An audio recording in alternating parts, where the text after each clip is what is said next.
असेतु सिन्धुपर्यन्ताया यस्य भारतभूमिका पितृभू पुण्यभूमिश्चैव स वै हिंदूरिति स्मृतः। भारत भू का सच्चा छिपाया गया इतिहास आपके समक्ष रखने का हमारा प्रामाणिक प्रयास है। हमारे इन कोशिशों को लाइक सब्सक्राइब करके आप हमें सहयोग करने की कृपा करें। बेल बटन जरूर दबाएं। आज तक हमने इतिहास में ईसा पूर्व 326 से 1857 का कुछ अनदेखा अनसुना जो इतिहास है वो उजागर करने की कोशिश की है। इससे आगे निजाम, मराठा और राजपूतों का इतिहास शेष है। कृपया सहयोग करें, वरना YouTube से ये हमारा इतिहास भी ओझल होने की आशंका है। वंदे मातरम। जय श्री राम। योगेश अनंतकाले सभी सुनने वालों को प्यार भरा नमस्कार। मित्रों, अगर ये जो मैं एफर्ट्स ले रहा हूँ वो अगर आपको अच्छे लगते हैं तो कृपया सब्सक्राइब जरूर करना। 11 मई 1857। अब ये हमारे मीरत के जो जवान 2000 के आसपास जो राष्ट्रवीर थे वो भागे दौड़े लाल किले में आते हैं। बुढ़े को सिंहासन पे बिठा के, ताज बिठा के उसको अपना नेता मानते हैं। अब मित्रों, मैंने इसकी ये तो कथा आपको सबको मालूम है, इसलिए मैंने उस पर ज़्यादा ध्यान नहीं दिया। मैंने कल टिपिकल एक अशराफ मोमिन का आपको लेटर मैंने सुनवाया। उसका नाम था ज़हीर देहलवी। मैं ये चाहता था कि आप ये समझ जाओ कि 1857 में ये अशराफ वर्ग जितना भी था ना, जो आज भी उनमें से कई जिंदा है, जो कहते हैं 800 साल से हमने भारत पे हुकूमत की है, ये स्टाइल में जो बोलते हैं ना, उर्दू स्टाइल में ये लोग। मैं आपको ये बताना चाहता था कि असल में इनकी पैंटें कितनी गीली हो गई थी।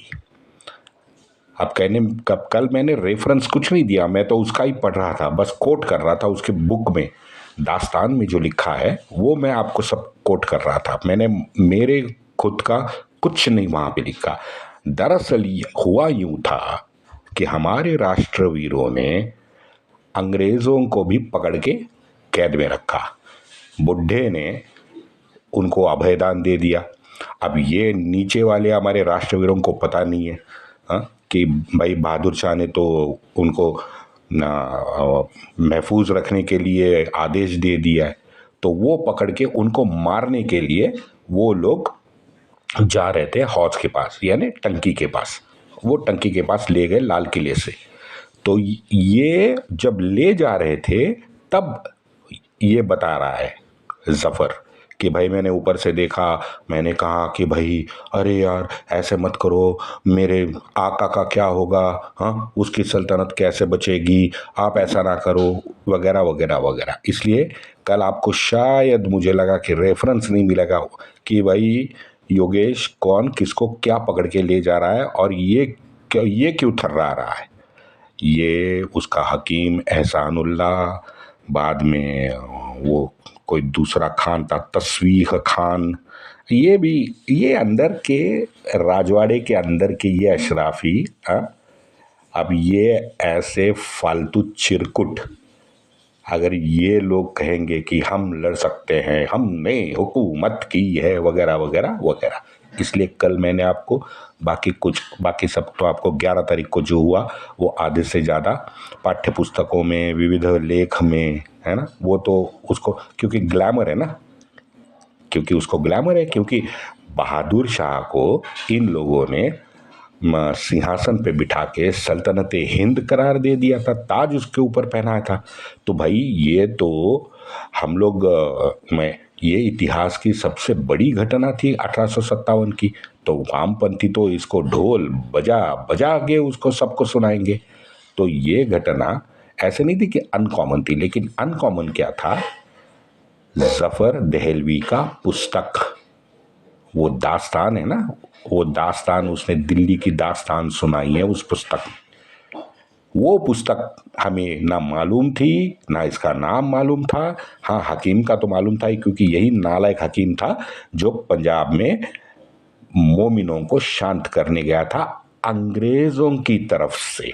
ये ध्यान रखें, जब बुढ़ा बहादुर गया था, बहादुर शाह जफर, तो उसके साथ ये हकीम एहसान उल्ला भी था। और ये एहसान उल्ला ये शायद शफी था, ना सुन्नी था ना शिया था, ये शफी था। तो इसीलिए पंजाब के जो सुन्नी मुसलमान है ना, इसको चुप बिठाने के लिए अंग्रेजों के साथ ये चला गया था। चलो अब चलते हैं थोड़ा सा आगे। मित्रों, मैंने पहले एपिसोड में आपको बताया था कि नाना ने 17 अप्रैल के बाद अपना दौरा चालू किया। और हम जानते हैं कि वो उस पहले दिल्ली आया, बहादुर शाह से मिला, वहाँ से लखनऊ गया, फिर कोलकाता गया, फिर 31 मई का दिन उन्होंने डिसाइड कर लिया फाइनल। बीच में फिर 9 तारीख को वो 85 सैनिकों का कांड हुआ बाजार में। स्थानिक महिलाओं ने उन सैनिकों की बेइज्जती की। 10 तारीख को मीरत में हत्याकांड इन्होंने कर दिया। अम्बाला में पहले ही अग्निकांड ये लोग चालू कर चुके थे। बरेली में 5 मई का धमाका हुआ। वो एक्चुअली मैं इसको अनर्थ कहता हूँ।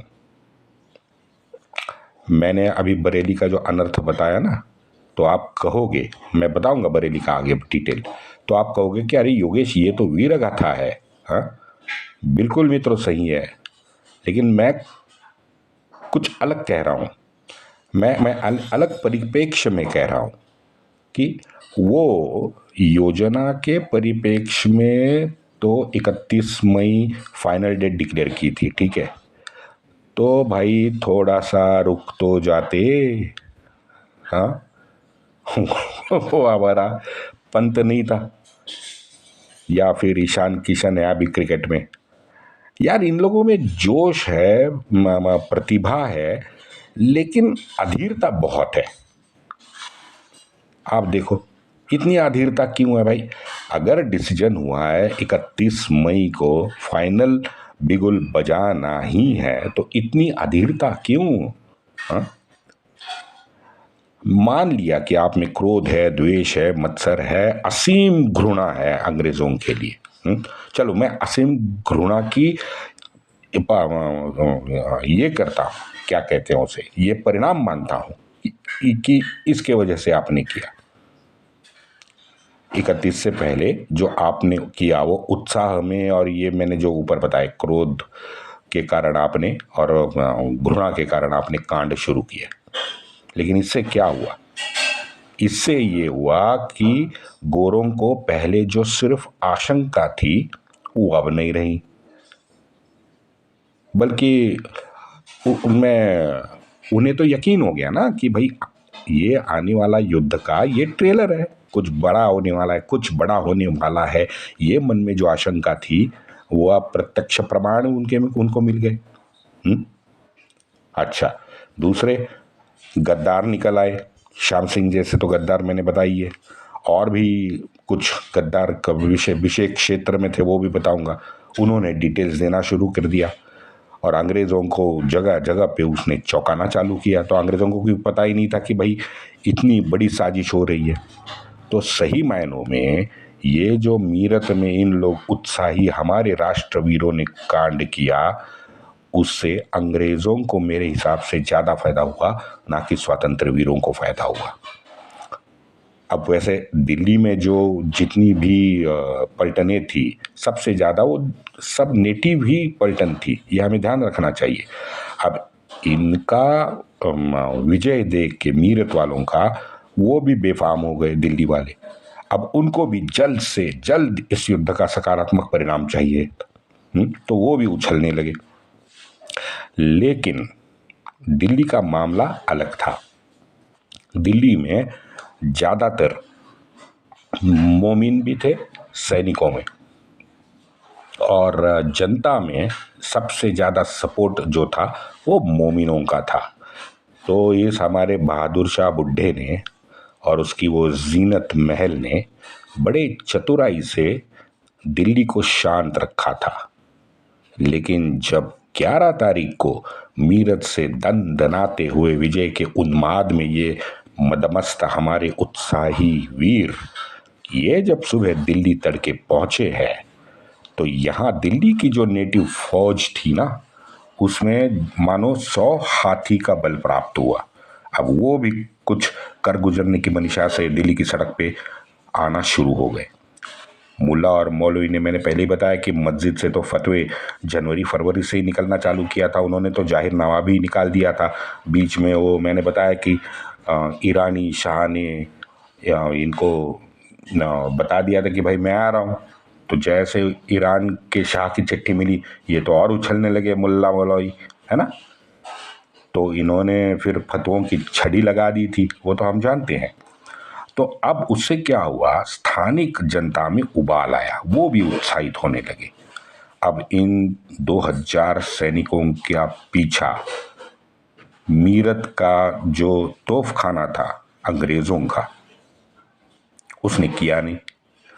तो वो तोपखाने ने इसका पीछा ना करके सैनिकों को जैसे खुली छूट देती थी। अब रात को अब जी ये रास्ते में जब सैनिक थे दिल्ली आ रहे थे, तो सैनिकों को खुद को आशंका थी कि भाई अंग्रेज़ों का तोपखाना तो उनके पीछे आएगा ही आएगा, अंग्रेज़ ऐसे हमें नहीं छोड़ेंगे, और अगर दिल्ली तक आ गया तो भारी वो तबाही भी मचा सकता है।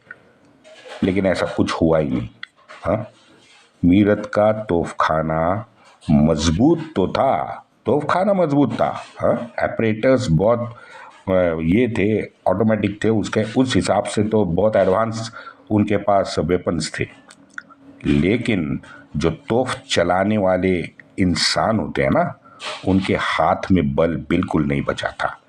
थर्रा गए थे उस दिन से, एक ही दिन से वो थर्रा गए थे। आप अंतर मित्रों देखो, अंतर 60 से 65 किलोमीटर का मात्र अंतर है दिल्ली मीरत में। यहाँ सैन्य यमुना पार कर रहे थे दिल्ली के लिए, और वहाँ दिल्ली में के अंदर गोरे अधिकारी क्या कर रहे थे, गोरे अधिकारी अपने जितनी भी नेटिव पलटीने थी ना, वो पलटनों का जो अधिकारी कर्नल होगा कोई, या लेफ्टिनेंट होगा, कैप्टन होगा, वो अपने नेटिव को वफादारी का वहाँ पे पाठ पढ़ा रहे थे लगातार। 54वीं पलटन का कर्नल था रिपले। अपनी पलटन लेके वो निकल पड़ा था। कहाँ? उन मीरत के राष्ट्रवीरों से लड़ने, उनके पीछे पड़ा। अब एक जगह पे ऐसे हुआ कि ये दोनों आमने सामने आए। ध्यान से सुनना, बहुत इंटरेस्टिंग है ये। अब कर्नल रिपले की पलटन और हमारे राष्ट्रवीर ये एक जगह पे आमने सामने हो गया। बस मात्र कुछ मिनटों में कर्नल रिपले हक्का बक्का रह गया, घोड़े से उतर गया। उसको समझ नहीं आ रहा था कि ये क्या चल रहा है, असल में क्या हो रहा था। असल में जब आमने सामने ये दोनों आए, तो दास बाबा के प्रसाद ने अपना कमाल कर्नल रिपले को बता दिया था। मीरत के घुड़सवारों के साथ कर्नल की 54 पलटन की पूरी पैदल सैनिकों की पलटन अब घुड़सवारों के पीछे चलने लगी। रिपले को समझ में नहीं आया है, अब भाई ये क्या हो रहा है। हाँ, ये क्या हो रहा है, मैं तो इनसे लड़ने आया था। मेरी पूरी की पूरी पैदल सैनिकों की जो पलटन थी 54 वाली, वो तो सब इन घुड़सवारों के राष्ट्रवीरों के साथ ही हो ली। जो आमने सामने थे वो एक बाजू हो गए, और ये हो गया, क्षणार्धात हो गया। उसके बाद जब ये रिपले को थोड़ा पता चला, तो वो घोड़े पे बैठा। जैसे वो घोड़े पे बैठा, आसमान में एक गूंज उठी, मारो फिरंगी को, मारो फिरंगी को। अंदाजा लगाइए मित्रों, कर्नल का क्या हाल हुआ होगा।